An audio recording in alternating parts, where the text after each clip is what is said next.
YCP ప్రభుత్వ పాలనలో దళితులకు జరిగిన అన్యాయంపై ప్రజలకు వివరిస్తూ కూటమి అభ్యర్థులకు మద్దతుగా రాష్ట్ర వ్యాప్తంగా అన్ని నియోజకవర్గాల్లో పర్యటిస్తున్నట్లు టీడీపీ రాష్ట్ర ఎస్సీ నాయకులు ఆకుమర్తి చిన్నామాదిగ తెలిపారు.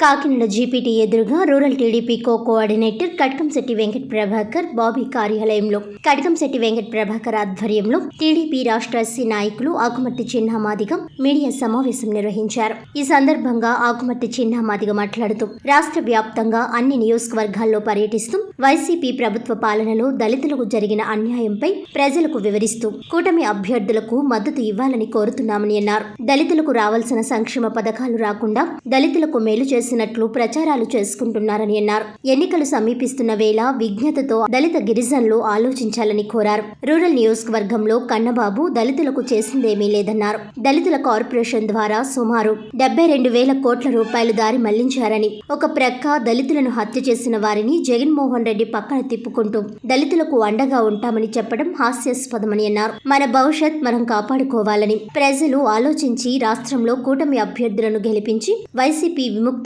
ఆంధ్రప్రదేశ్ కై ప్రజలు ఏకం కావాలని కోరారు. ఈ మీడియా సమావేశంలో జిల్లా ఎస్సీసెల్ అధ్యక్షులు కొల్లభక్తుల అప్పారావు, ఎస్సీసెల్ సీనియర్ నాయకులు బచ్చల కామేష్, టీడీపీ నాయకులు కౌజు నెహ్రూ, కాకర్ల చలపతి, ఎజ్జల బాబ్జీ, జంక్షన్ బాబ్జీ తదితరులు పాల్గొన్నారు. కొన్ని విషయాలు ప్రజల దృష్టికి తీసుకువెళ్ళడానికి మేము ముందుకు వచ్చాము. అదే రకంగా మేము దళితులమైన మేము 2019 నుంచి 2024 వరకు మాకు జరిగినటువంటి అన్యాయం ఏ ప్రభుత్వంలోని కూడా జరగలేదు. ఉదాహరణకి 2014 నుంచి 2019 వరకు మరి ఎన్డీఏ కూటమి అధికారంలో ఉన్నప్పుడు మాకు అత్యధిక స్థాయిలో దళిత గిరిజనులకు మేలు కలిగింది.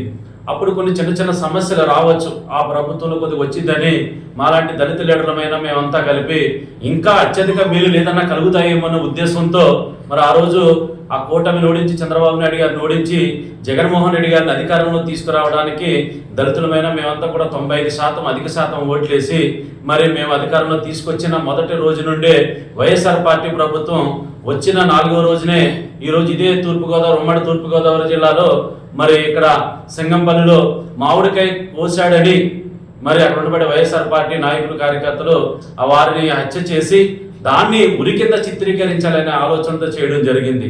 మరి ఏదైతే దళితులు నా ఎస్సీలు నా మేనమామలు అంటూనే మరొక పక్క మనకి మాకు దళితులకు రావాల్సిన సంక్షేమ ఫలాలు రాకుండా అడ్డుకుంటూనే మరొక పక్క దళితుల పైన నిరంతరం దాడులు చేస్తే దాడులు చేసిన ముద్దాయిలను కూడా తిప్పుకుని దళితులకు మాకు తీవ్రంగా అన్యాయం చేశాడు జగన్మోహన్ రెడ్డి. మరి ఈ రోజు చూస్తా ఉంటే ప్రస్తుతం ఎన్నికల సమీపిస్తున్న వేళ మరి ఇప్పుడు జరుగుతున్న పరిణామాలు మేము బయటకు వచ్చి కానీ మాట్లాడకపోతే నష్టపోయేది దళిత గిరిజనులు మాత్రమే, ముఖ్యంగా దళితులు మాత్రమే. మేము ఈ సమయంలో కానీ మాట్లాడకపోతే భవిష్యత్తు దళిత జాతి అంధకారంలోకి నెట్టవేయబడుతుంది. కాబట్టి మేము ముందుకు వచ్చి మీకు కొన్ని విషయాలు మీకు చెప్తా ఉన్నాం. ముఖ్యంగా ఇక్కడ కాకినాడ రూరల్ నియోజకవర్గంలో మరి కన్నబాబు గారు ఎవరైతే ఉన్నారో కన్నబాబు గారి వల్ల ఇక్కడ మాకు దళితులకు మేలు కలిగింది ఒకటి కూడా లేదు.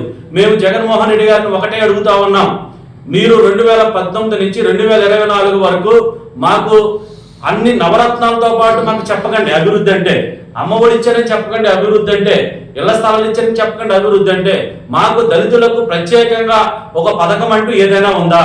మాలకు కార్పొరేషన్ పెట్టా ₹1 ఇచ్చావా? రెల్లీలకు కార్పొరేషన్ పెట్టా ₹1 ఇచ్చావా? మాదిగలకు కార్పొరేషన్ పెట్టా ₹1 ఇచ్చావని అడుగుతా ఉన్నాను. ముఖ్యంగా ఆంధ్రప్రదేశ్ లో ఎస్సీ ఎస్టీ సప్లై నిధులు 72,000 కోట్ల రూపాయలు నిధులు దారి మళ్లించి మా ఆర్థిక అభివృద్ధికి అడ్డుకట్ట వేశాం. కమిషన్ ద్వారా మాకు దళితులకు అండగా నిలబడింది. అదే రకంగా 2014 నుంచి 2019 వరకు మరి క్రైస్తవులకి మేలు చేసింది ఎన్డీఏ కూటమి. మరి బైబిల్ పట్టుకుని ప్రచారం చేసినటువంటి విజయమ్మ గారు కానీ, బైబిల్ పట్టుకుని క్రైస్తవ ముఖ్యమంత్రి అనుకుంటున్నాడు జగన్మోహన్ రెడ్డి గారు కానీ 2019 నుంచి 2024 వరకు క్రైస్తవులకి ₹1 నిధులు ఇచ్చావా? చర్చల అభివృద్ధికి ₹1 నిధులు ఇచ్చావా? అదే 2014 నుంచి 2019 వరకు చూసుకుంటే క్రైస్తవులకి మరి చర్చల అభివృద్ధికి ₹2 లక్షల నుంచి ₹1 కోటి వరకు ఇచ్చిన చరిత్ర ఉంది ఎన్డీఏ కూటమికి. అప్పుడు బీజేపీ మద్దతు ఉంది కదా, అప్పుడు ముస్లిం రిజర్వేషన్ కొనసాగించారు కదా, అప్పుడు మైనారిటీలు మరి ఇక్కడ క్షేమంగానే ఉన్నారు కదా, ఏ రోజు కూడా అప్పుడు ప్రాబ్లమ్స్ అనేది రాలేదు. కానీ ఈ రోజు వైఎస్ఆర్ పార్టీ నాయకులు కానీ వైఎస్ఆర్ సిపిలో పనిచేసే కొంతమంది మరి కుహానా మేధావులు ఎన్డీఏ ప్రభుత్వం కానీ వస్తే క్రైస్తవుల మీద దాడులు జరుగుతాయని, క్రైస్తవులు మాకు ఇల్లు అంటించేస్తారని, చర్చిలు తగలబెడతారని చెప్పి ఒక విష ప్రచారం చేస్తున్నారు. ఆ విష ప్రచారం నేను తిప్పు కొడతా ఉన్నాను. నేను 2014 నుంచి 2019 మధ్య జరగలేనప్పుడు నీ 2019 నుంచి 2024లో దాడులు మరి జరిగినాయి కదా, ఇక్కడే కదా ఆత్రేయపురంలో, ఇక్కడ పక్కనే చర్చి తగలబెడితే మరి వారిని నువ్వు అరెస్ట్ చేసావా?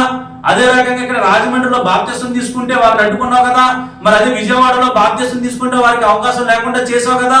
మరి మనం చూస్తా ఉంటే నువ్వు ఏదైతే బైబిల్ పట్టుకుని ప్రచారం చేసుకుని క్రైస్తవ ముఖ్యమంత్రి అనుకున్నా, నీ పాలనలోనే క్రైస్తవుల మీద దాడులు జరిగినాయి, క్రైస్తవ చర్చిలు తగలబడ్డాయి. మన ఆంధ్రప్రదేశ్ లో కానీ దళితులంతా ఐక్యంగా ఆలోచించకపోతే భవిష్యత్తులో దళితులకు మరింత ప్రమాదం ఏర్పడే పరిస్థితి ఉంది.